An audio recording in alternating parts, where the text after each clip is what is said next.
ನಮ್ಮ ಇವತ್ತಿನ recipe cashew cookies ಅಥವಾ ಗೋಡಂಬಿ ಬಿಸ್ಕೆಟ್. ಎಲ್ರಿಗೂ ನಮಸ್ಕಾರ. ಕಿಕ್ಕೀಸ್ ಹೋಮ್ ಕಿಚನ್ಗೆ ಸ್ವಾಗತ. ನಮ್ಮ ಚಾನಲನ್ನು ನೀವಿನ್ನೂ ಸಬ್ಸ್ಕ್ರೈಬ್ ಮಾಡಿಲ್ಲ ಅಂತಾದರೆ ಖಂಡಿತವಾಗಲೂ ಸಬ್ಸ್ಕ್ರೈಬ್ ಮಾಡಿ. ಅದಕ್ಕಾಗಿ ಸಬ್ಸ್ಕ್ರೈಬ್ ಬಟನನ್ನು ಪ್ರೆಸ್ ಮಾಡಿ. ಹಾಗೆ ನಮ್ಮ ಎಲ್ಲ ವಿಡಿಯೋಗಳ ಸೂಚನೆ ನಿಮ್ಮ ತನಕ ತಲುಪಲು ನೋಟಿಫಿಕೇಷನ್ ಬೆಲ್ಲನ್ನು ಪ್ರೆಸ್ ಮಾಡಿ. ಬೇಕಾಗುವಂತಹ ಸಾಮಗ್ರಿಗಳು: ಕ್ಯಾಶ್ಯೂ ಅಥವಾ ಗೋಡಂಬಿ 1 ಕಪ್, ಗೋಧಿ ಹಿಟ್ಟು 2 ಕಪ್, ಸಕ್ಕರೆ ಪುಡಿ 1 ಕಪ್, ತುಪ್ಪ 3/4 ಕಪ್. ಇದರ ಬದಲು ಬೇಕಾದರೆ ಬೆಣ್ಣೆ ಕೂಡ ಉಪಯೋಗ ಮಾಡ್ಬೋದು. ಹಾಲು 2 ಟೇಬಲ್ ಚಮಚ, ಇದು ಬೇಕಂದರೆ ಮಾತ್ರ ಉಪಯೋಗಿಸ್ಬೇಕು. ಇನ್ನು ಬಟರ್ಸ್ಕಾಚ್ ಎಸೆನ್ಸ್, ಇದಿಲ್ಲ ಅಂತಂದರೆ ವ್ಯಾನಿಲಾ ಎಸೆನ್ಸ್ ಕೂಡ ಉಪಯೋಗ ಮಾಡ್ಬೋದು. ಇಲ್ಲಾಂತಂದರೆ ಏಲಕ್ಕಿ ಪುಡಿ ಕೂಡ ಹಾಕ್ಬೋದು. ಈಗ ಮೊದಲಿಗೆ ಗೋಡಂಬಿನ ನಾವು ಮಿಕ್ಸಿ ಜಾರಿಗೆ ಹಾಕ್ಕೊಳ್ಳೋಣ. ನಾನು ಇದೇ ಮಿಕ್ಸಿ ಜಾರಲ್ಲಿ ಸಕ್ಕರೆನೂ ಪುಡಿ ಮಾಡ್ಕೊಂಡಿದ್ದೆ, ಹಾಗಾಗಿ ಅದಕ್ಕೇನೆ ನಾನೀಗ ಗೋಡಂಬಿನೂ ಕೂಡ ಹಾಕ್ಕೊಳ್ತಾ ಇದ್ದೇನೆ. ಇದನ್ನೀಗ ನಾವು ನುಣ್ಣಗೆ ಪುಡಿ ಮಾಡ್ಕೊಳ್ಬೇಕು. ತುಂಬ ಜಾಸ್ತಿ ಕೂಡ ಮಿಕ್ಸಿನ ತಿರುಗಬಾರ್ದು, ಇದರಲ್ಲಿರುವಂತಹ ಎಣ್ಣೆ ಅಂಶ ಬಿಟ್ಕೊಳ್ಳಿಕ್ಕೆ ಶುರುವಾಗುತ್ತೆ. ನೋಡಿ, ಇದೀಗ ಕರೆಕ್ಟಾಗಿದೆ. ಒಂದು ಸ್ವಲ್ಪ ಮೈಲ್ಡಾಗಿ ತರಿ ಇದ್ರೂ ಪರವಾಗಿಲ್ಲ, ಇದು ಪರ್ಫೆಕ್ಟ್ ಆಗಿದೆ ಟೆಕ್ಸ್ಚರು. ಇನ್ನೀಗ ಇಲ್ಲಿ ಒಂದು ಪಾತ್ರೆ ತಗೊಂಡು ಇದಕ್ಕೆ ನಾನೀಗ ಪುಡಿ ಮಾಡಿ ಇಟ್ಕೊಂಡಿರುವಂತಹ ಗೋಡಂಬಿ ಪೌಡರ್, ಹಾಗೆ ಬಟರ್ಸ್ಕಾಚ್ ಎಸೆನ್ಸ್,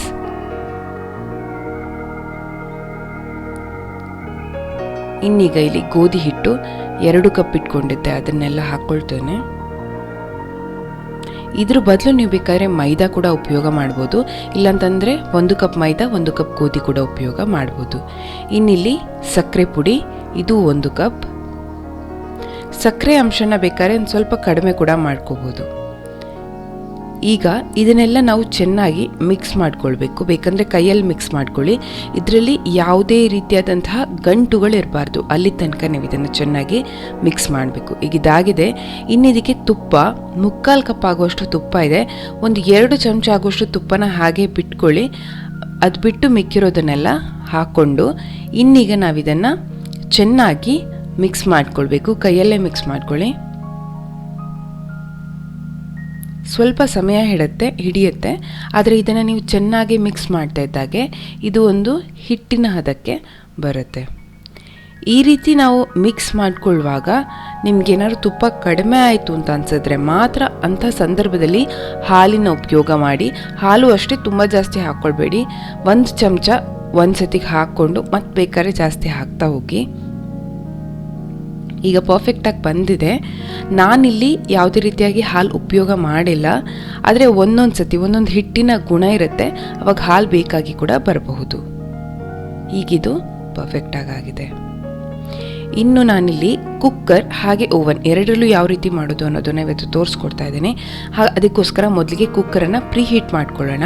ಪ್ರೀಹೀಟ್ ಮಾಡ್ಕೊಳ್ಳೋದಕ್ಕೆ ಈ ರೀತಿ ಕುಕ್ಕರಲ್ಲಿ ಒಂದು ಸ್ಟ್ಯಾಂಡ್ ಇಟ್ಟು ಇದ್ರದ್ದು ಗ್ಯಾಸ್ಕೆಟ್ಟು ತೆಗಿಬೇಕು. ಆಮೇಲೆ ವಿಜಿಲ್ ಕೂಡ ಹಾಕಬಾರ್ದು. ಇದನ್ನು ಈಗ ಹೀಗೆ ಮುಚ್ಚಿ ಸುಮಾರು 10 ನಿಮಿಷಗಳಷ್ಟು ಕಾಲ ಮೀಡಿಯಂ ಉರಿಯಲ್ಲಿ, ಒಂದು 7ರಿಂದ 10 ನಿಮಿಷ ಸಾಕಾಗತ್ತೆ, ಇದನ್ನು ಬಿಸಿ ಮಾಡೋದಕ್ಕೆ ಬಿಡಬೇಕು. ಅಷ್ಟೊತ್ತರಲ್ಲಿ ನಾವಿಲ್ಲಿ ಒಂದು ಪ್ಲೇಟಿಗೆ ಸ್ವಲ್ಪ ತುಪ್ಪನ ಸವರಿ ಬಿಸ್ಕೆಟನ್ನು ಚಿಕ್ಕ ಚಿಕ್ಕ ಉಂಡೆಗಳನ್ನಾಗಿ ಮಾಡಿ ಇದರಲ್ಲಿ ಇಡಬೇಕು. ಎಷ್ಟು ದೊಡ್ಡದು ಬೇಕು ಅನ್ನೋದು ನಿಮ್ಮ ಡಿಸಿಷನ್. ನೀವೆಷ್ಟು ಮಾಡಿದ್ದೀರಾ ಅದರಿಂದ ಒಂದು ಸ್ವಲ್ಪ ದೊಡ್ಡದಾಗುತ್ತೆ ಬೇಕಾದಾಗ. ಹಾಗೆ ನಾನು ಓವನಲ್ಲಿ ಕೂಡ ಮಾಡೋದ್ರಿಂದ ಓವನ್ ಟ್ರೇ ತೊಗೊಂಡು ಈಗ ಇದಕ್ಕೆ ನೀವು ಡೈರೆಕ್ಟಾಗಿ ಟ್ರೇಗೇ ಸ್ವಲ್ಪ ತುಪ್ಪ ಸವರಿನೂ ಇಡ್ಬೋದು, ಅಥವಾ ಈ ರೀತಿ ಬಟರ್ ಪೇಪರ್ ಕೂಡ ಅದ್ರ ಮೇಲಿಟ್ಟು ಅದಕ್ಕೊಂದು ಸ್ವಲ್ಪ ತುಪ್ಪ ಸವರಿ ಕೂಡ ಇಡ್ಬೋದು. ಈ ಬಟರ್ ಪೇಪರ್ ನಿಮ್ಗೆ ಸುಲಭವಾಗಿ ಅಮೆಝಾನ್ ಅಂತ ಸೈಟ್ಸ್ಗಳಲ್ಲಿ ಅವೈಲೇಬಲ್ ಇದೆ. ಇಲ್ಲ ಅಂತಂದರೆ ನಿಮ್ಮ ಮನೆ ಪಕ್ಕ ಯಾವುದಾದ್ರು ಗ್ರಾಸರಿ ಸ್ಟೋರ್ ಇದ್ದರೆ ಅಲ್ಲಿ, ಇಲ್ಲ ಅಂತಂದರೆ ಸೂಪರ್ ಮಾರ್ಕೆಟ್ಸಲ್ಲಿ ಸಿಗುತ್ತೆ. ಸೊ ನಾನಿಲ್ಲಿ ಈ ಥರ ಚಿಕ್ಕ ಚಿಕ್ಕ ಉಂಡೆಗಳನ್ನಾಗಿ ಮಾಡಿ ಬಿಸ್ಕೆಟನ್ನು ಇಡ್ತಾ ಇದ್ದೇನೆ. ಒಂದು ಸ್ವಲ್ಪ ಗ್ಯಾಪ್ ಇಡಬೇಕು, ತುಂಬ ಹತ್ರನೂ ಇಡಬೇಡಿ, ಯಾಕೆಂತಂದರೆ ಅದೊಂದು ಸ್ವಲ್ಪ ಉಬ್ಕೊಳ್ಳುತ್ತೆ. ಈಗ ನಾನು ಇದನ್ನು ಪ್ರೀಹೀಟೆಡ್ ಓವನ್ನಲ್ಲಿ 180 ಡಿಗ್ರಿ ಸೆಲ್ಸಿಯಸ್ಸಲ್ಲಿ 10ರಿಂದ 12 ನಿಮಿಷಗಳಷ್ಟು ಕಾಲ ಬೇಕ್ ಮಾಡ್ತೇನೆ. ಇನ್ನೀಗ ಇಲ್ಲಿ ಕುಕ್ಕರ್ ಕೂಡ ಬಿಸಿಯಾಗಿದೆ. ಇನ್ನು ಈಗ ಇಲ್ಲಿ ನೀವು ಇದ್ರ ಬೆಂಕಿನ ಸಿಮ್ ಮಾಡ್ಕೊಳ್ಳಿ. ನಾನಿವಾಗ ಸ್ವಲ್ಪ ಪ್ಲೇಟ್ ಚೇಂಜ್ ಮಾಡ್ಕೊಂಡಿದ್ದೇನೆ, ಆ ಪ್ಲೇಟ್ ಇದರಲ್ಲಿ ಹಿಡಿತಾ ಇರಲಿಲ್ಲ. ಈಗ ಇದನ್ನು ಇಟ್ಟು 7ರಿಂದ 10 ನಿಮಿಷಗಳಷ್ಟು ಕಾಲ, ಸುಮಾರು 6 ಅಥವಾ 7 ನಿಮಿಷದ ನಂತರ ಇದನ್ನು ಒಂದ್ಸತಿ ನೋಡಿ ಮೇಲಿಂದ ಸ್ವಲ್ಪ ಒಡೆಯೋದಕ್ಕೆ ಸ್ಟಾರ್ಟ್ ಆಗಿದೆ ಅಂತಾದರೆ ಅವಾಗ ಅದು ಆಗಿದೆ ಅಂತ ಅರ್ಥ. ನಮ್ಮ ಹೀಟ್ ನಾವೆಷ್ಟು ಇಟ್ಟಿರ್ತೇವೆ ಅದ್ರ ಮೇಲೆ ಹೋಗುತ್ತೆ. ಸುಮಾರು 7ರಿಂದ 10 ನಿಮಿಷ ಬೇಕಾಗುತ್ತೆ. ನೋಡಿ, ಇವಾಗ ಕುಕ್ಕೀಸ್ಗಳು ತಯಾರಾಗಿವೆ. ಹಾಗೆ ಇಲ್ಲಿ ಬೇಕ್ ಕೂಡ ಆಗ್ತಾ ಇದೆ. ಗ್ಯಾಸಲ್ಲಿ ಸ್ವಲ್ಪ ಬೇಗನೆ ಆಗುತ್ತೆ ಇದರಲ್ಲಿ. ನೋಡಿ, ಇವಾಗ ಇದು ಕೂಡ ಆಗಿದೆ. ಇದು ಆಗಿದ ತಕ್ಷಣ ನೀವು ಮುಟ್ಟಿದಾಗ, ಇದೀಗ ನನಗೆ 10 ನಿಮಿಷ ಅಷ್ಟೇ ಹಿಡಿದಿದೆ, ಮುಟ್ಟಿದಾಗ ನಿಮ್ಗೆ ಸ್ವಲ್ಪ ಮೃದು ಇದೆ ಅಂತ ಅನಿಸ್ಬೋದು. ಅದನ್ನು ತಣಿಯೋದಕ್ಕೆ ಬಿಡಿ, ಅದು ತಂಡಾಗ ಕ್ರಿಸ್ಪಿಯಾಗಿ ಆಗುತ್ತೆ. ನೀವು ಕೂಡ ಈ ರೆಸಿಪಿನ ಟ್ರೈ ಮಾಡಿ ನಿಮ್ಮ ಅನಿಸಿಕೆ ಅಭಿಪ್ರಾಯಗಳನ್ನು ಕಮೆಂಟ್ ಬಾಕ್ಸಲ್ಲಿ ನಮ್ಮೊಂದಿಗೆ ಹಂಚ್ಕೊಳ್ಳಿ.